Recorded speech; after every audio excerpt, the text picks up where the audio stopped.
Hello, it's Mandy from Little People Nutrition. On today's episode of Little People Cooking, we're going to Italy and we're going to be making sweet potato gnocchi. Yum! I love this recipe because it's seriously delicious, but it also can show you how easy it is to actually make gnocchi. I've cooked this recipe before with kindergarten age children, but really because there's multiple steps, it's probably best from about year 2 or 3 onwards. Now before we get down to our stations, have you washed your hands? Tick! Alright, let's go and see what ingredients and smallwares we need to make sweet potato gnocchi today. Alright, here we are down at our stations. We've got our cooked and cool sweet potato in our bowl. We've got our cutting tray, we've got our fork, our spoon and our kid-friendly knife. We've got some plain flour, we've got tomato passata, shredded Parmesan cheese, some herbs. Here we've got some basil and we've got a tray of vegetables that we can choose from. These ingredients here would be on the communal table, but just here on this video tray to be able to show you. We've also got off camera is our baking dish and our alfoil. This baking dish can be a ceramic dish or it could be a disposable alfoil container as well. And we've also got the big baking tray to put the smaller baking containers on there. Because we're going to work on our sweet potato gnocchi, we'll get rid of the communal ingredients at the moment, just so we can focus on the gnocchi. And this is what would be down on your station when you arrived at it. What we're going to do first with our sweet potato is we're going to use our fork and we're going to mash it up. Just using the back of the fork, mushing it down. It'll be nice and soft because they've already been pre-steamed and cooled. So we give it a good mush and a bit of a stir around. Doesn't matter if there's little lumps and bumps in there. That just gives it a bit of extra texture. So give it a good mush and a good tap. And then what we're going to do is we get our flour. This would be on our communal table so that we can share it with our friends. What we're going to do is we're going to put 2 tablespoons on, sprinkle it over our sweet potato that's been mushed down. And then the 3rd tablespoon, we're going to put it on our tray here, because that's where we're going to roll out our sweet potato gnocchi, and we'll pass that on to our friend. So here we are with this sweet potato with the flour. Now the important thing here is to not overwork it, so we're just going to lightly fold it in with using our fork.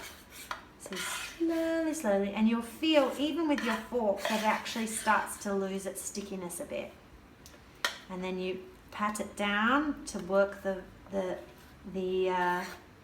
flour into the sweet potato. When you feel that it's coming together, you can remove your fork, bring your tray here, and this is when we get a little bit nicer. Make a lovely pattern there, the infinity symbol. And we bring the sweet potato together with our hands. A bit like a dough ball if we were making pizza dough. So the dough ball is still a little bit sticky, but that's okay.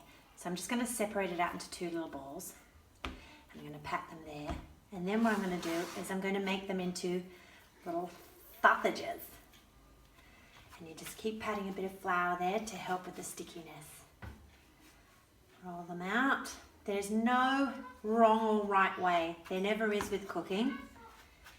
So we roll that one out too into a little sneaky little sausage. And then we cut them up. So I normally like to do about a thumb in thickness, but your thumbs will be perhaps a bit smaller than mine. So about 1 inch. But again, there's no wrong or right way. It's more that you want them to be a similar size so that when they cook, they're a similar texture. So how many have we got there? 2, 4, 6, 8, 10, 12, 14. Bravo! We get our little baking dish and we're just going to pop them in. This one's rounded on the bottom. It'd probably be better to be flat, but that's okay. It's still going to be yummy. I'm just going to literally pop them in and we'll get onto the sauce. Don't they look cute in there? Yum, yum. I'm just going to pour the remainder of that flour back into our pot just to clean it up because I need this tray to do the sauce.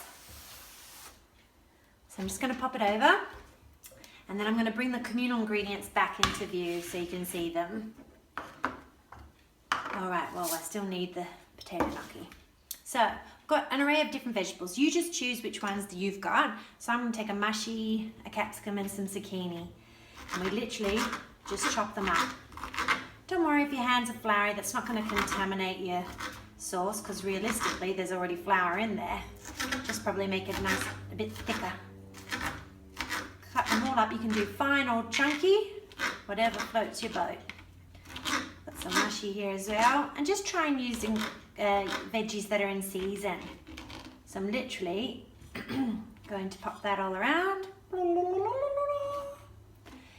Then I'm going to get my spoon and with my tomato passata, I'm going to get about 4 big spoonfuls and just sort of zhuzhy it around. We need that moisture in there to help cook. I might make that a 5th. Yum. To help cook. A good sprinkle of cheese over the top. And I've got some herbs here. I've got basil here today and I'm just going to rip that up and put that on top. Oh, she looks so pretty. Just like my fingies. Look at that. Looking good. Get our piece of alfoil, pop over the top. Onto the communal tray and into the oven for about 10-ish minutes covered and about 5 uncovered to make the cheese all delicious. Here we are. It doesn't look pretty, but I assure you it's delicious. I've taken the alfoil off and let it cool for a couple of minutes so it's not too hot to eat. And then I'll just move that to the side. And we have our beautiful baked gnocchi. Yum. Seriously, that's actually pretty good if I don't say so myself. Enjoy. Yeah, but it's really good.